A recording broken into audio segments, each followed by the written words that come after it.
Hello there gorgeous gamers and welcome back to Pure Play TV, and we've got a review for Outbreak Endless Nightmares, which is a horror game, but for all the wrong reasons. Mainly, it's just horrific to play. Stick around and find out why, or just leave and forget the game exists. I really wouldn't blame you, honestly.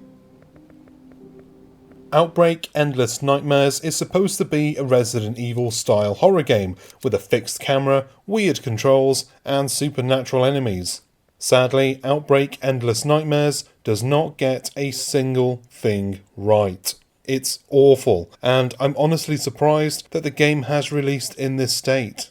To be clear, I got nowhere in this game, and by nowhere, I literally mean nowhere. I got into the game, mooched around the opening courtyard, and managed to somehow shuffle myself inside the building. Then I walked to another area with spikes and monsters, but I didn't make anything resembling progress. After 10 minutes, I put the controller down and put my head in my hands and wondered out loud, how the hell am I supposed to review this?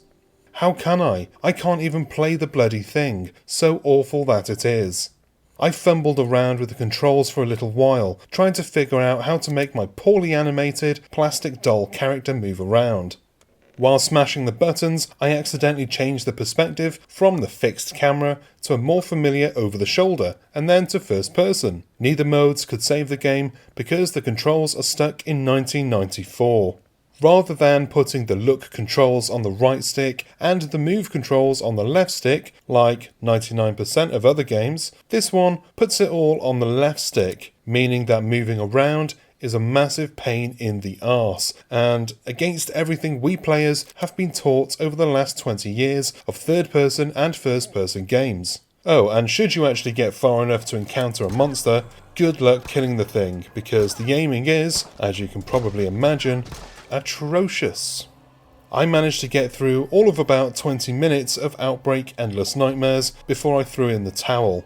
It wasn't for a lack of trying, mind you, but after coming off the excellent Resident Evil Village, this was truly painful, and I know a lost cause when I see one. The game has some promise, mind you, and it is important to remember that this is coming from a solo developer. The graphics are halfway decent, so long as you don't look at any characters. The horror setup is not original, sure, but it's obvious that the developer has put a lot of thought into the game's story. It's just a shame that it's trapped behind a borderline, unplayable mess of a game. There are far better horror games that do what Outbreak wants to do, but better, and without the frustration.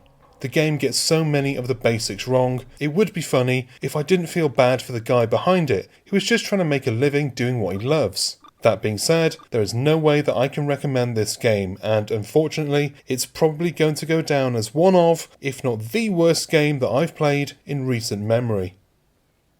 And that is the end of this review. Thank you for watching, and yeah, it wasn't great. If you enjoyed this video, do us a favour, go below, hit the like and subscribe buttons, give the bell icon a nudge so that you're notified whenever we've got new stuff. In the info box you'll find our social media channels, website links, and our supporters page where you can support the team, if you can. I've been Chris, you've been gorgeous, and I'll see you on the next one. Until then, bye bye.